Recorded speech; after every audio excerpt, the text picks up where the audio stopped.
Once upon a time, in a sunlit meadow at the edge of a whispering forest, stood a quaint thatched cottage. Inside this cozy cottage, 7 little goats played merrily about, while their loving mother goat tended to her herb garden outside the door. It was a perfect day, the kind that felt like warm honey on a fresh-baked bun, and it was the kind of day where one might feel tempted to drift off to sleep, but our little goats had plans for the afternoon, mischief and merriment, under their mother's watchful eye. "Now, kiddos," their mother said, as she watched them skip through the tall grass, "while I step away to gather herbs, stay here and play, but be careful, for at the edge of the woods lives a sly wolf who may try to trick you. If he should come to the door, and if he asks to come inside, pay close attention to these 3 things. First, listen to his voice. Does it sound gentle or gruff? If it sounds gruff, do not open the door. Second, take a look at his feet.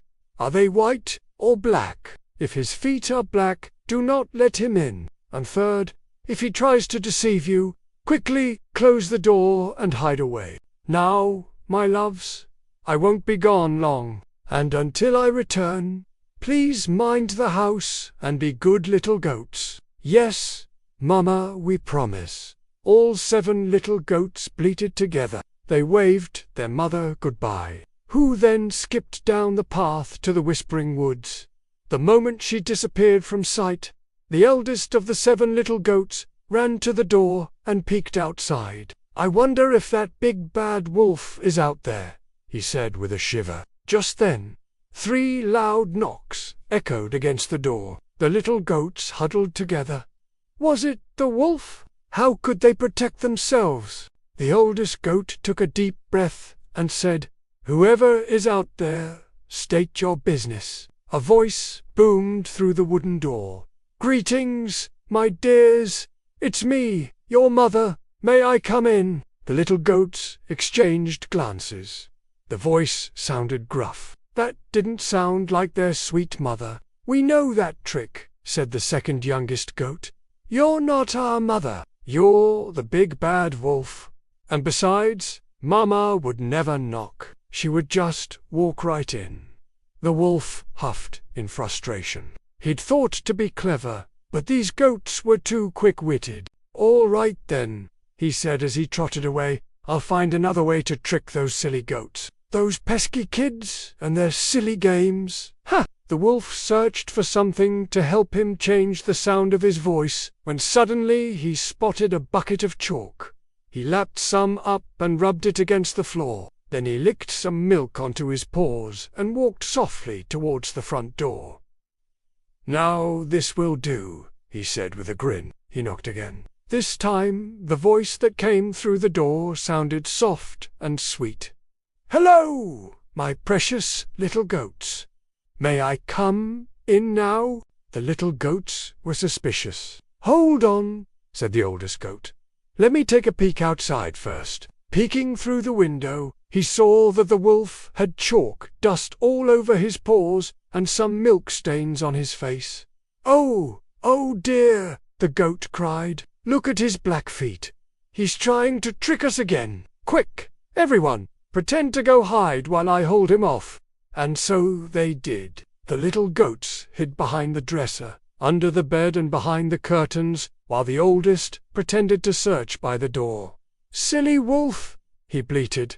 "I don't see anyone here. Maybe they've all gone to hide. Oh, well, maybe I can trick them another way." The wolf tried to leave, but before he could, the littlest of the goats ran to the window and called out, "Hey, wolf, you can't fool us.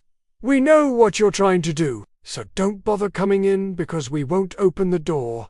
The wolf couldn't believe his ears. How did that tiny goat know what he was up to? He shook his head in disbelief and went back to the woods to come up with another plan. He searched high and low and stumbled upon a sack of flour. "Ah," he said with a wicked smile, "this will do nicely." He rolled around in the flour until his paws were completely covered. Then he washed his face until every trace of milk was gone. For the final touch, He took a deep breath and tried to make his voice as sweet as he could. He trotted back to the house and knocked on the door. "Hello, my precious little goats," he said. "It's me, your mother." This time the goats could hear the gentleness in his voice, but they were still wary. The second youngest goat stepped forward and peeped through the window. To his surprise, the wolf's paws were covered in white flour. The wolf tried to push his paws through the window to prove that they were indeed white, but it didn't work. The little goats were skeptical. "Are you really our mother?" they asked. "Of course I am," replied the wolf. "Just open the door and I'll prove it." The goats looked at one another. They couldn't see any trickery this time, and their mother had been gone for quite a while. "Well, all right," said the oldest goat. "Come on in." As soon as the door was open, the wolf barged inside. "Gotcha!" he cried. The little goats scattered. The wolf chased after them, eager to catch one in his paws. One by one, they hid. The eldest hid under the table, the second under the oven, the third in the wardrobe, the fourth in the cupboard, the fifth in the corner, and the sixth under the bed. The youngest goat, seeing that the wolf was near, squeezed himself into the grandfather clock. The wolf had caught them all except the tiniest goat. Panting heavily, he approached the clock and leaned his ear against the wood. "I hear you," he whispered. "Don't worry, little one. I'll come save you later. First, I need to eat these other 6. The wolf began eating the older goats, one by one, and they cried out, "Little brother, run away! Run away before it's too late." The youngest goat gathered all his strength and whispered, "Don't worry, I have a plan.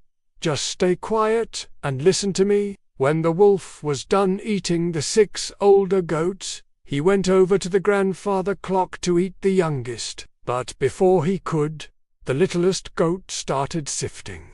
The wolf got scared and backed away, thinking that perhaps he hadn't eaten enough to be hungry again. "What's that noise?" he wondered aloud.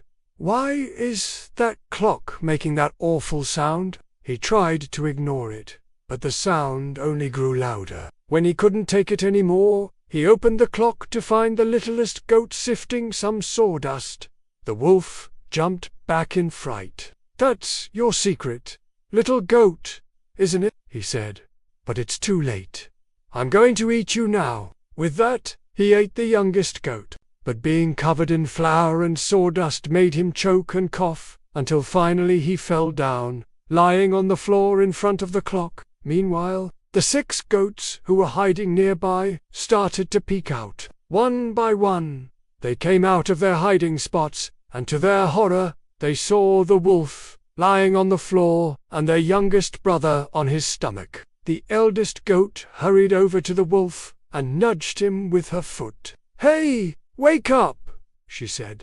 "Wake up, big bad wolf, and let my brother go." The wolf didn't budge. He was fast asleep.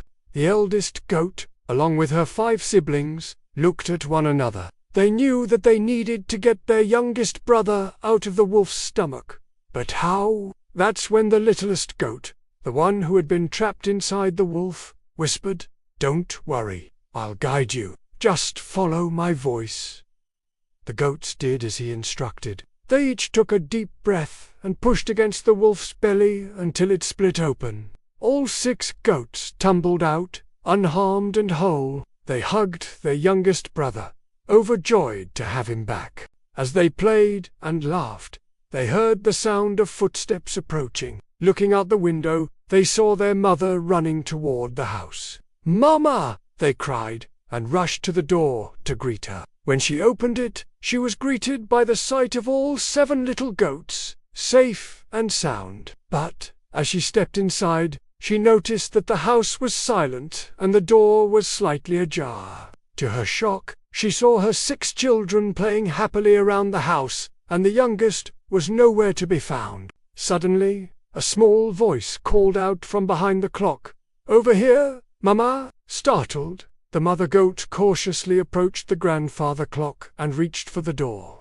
And there he was, her littlest baby, safe and sound. The mother goat scooped him up in her arms and showered him with kisses, tears of joy streaming down her face. "Oh, my brave little one," she whispered, "you've given me quite a fright. I thought I'd lost you forever." The littlest goat snuggled close to her and whispered, "Don't worry, Mama.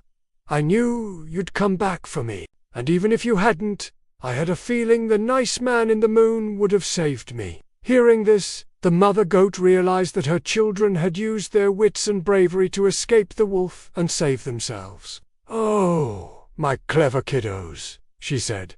"I'm so proud of you all." She hugged them close and promised to be extra careful in the future and never leave them alone again. And so the 7 little goats and their mother lived happily ever after in their cozy cottage at the edge of the Whispering Woods. The end. Once upon a time, in a sunlit meadow at the edge of a whispering forest, stood a quaint thatched cottage. Inside this cozy cottage, 7 little goats played merrily about, while their loving mother goat tended to her herb garden outside the door. It was a perfect day, the kind that felt like warm honey on a fresh-baked bun, and it was the kind of day where one might feel tempted to drift off to sleep. But our little goats had plans for the afternoon, mischief and merriment, under their mother's watchful eye.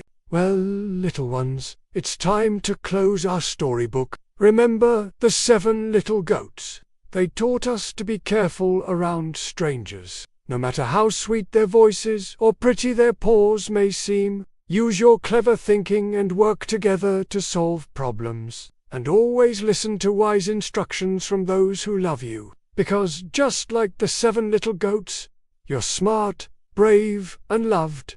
Always remember that. If you loved this bedtime tale, hit like, subscribe, and share with a friend. Comment below which little goat was your favorite, and stay tuned for more bedtime fairy tales, including Rapunzel, Cinderella, and more. Sweet dreams. Until next time.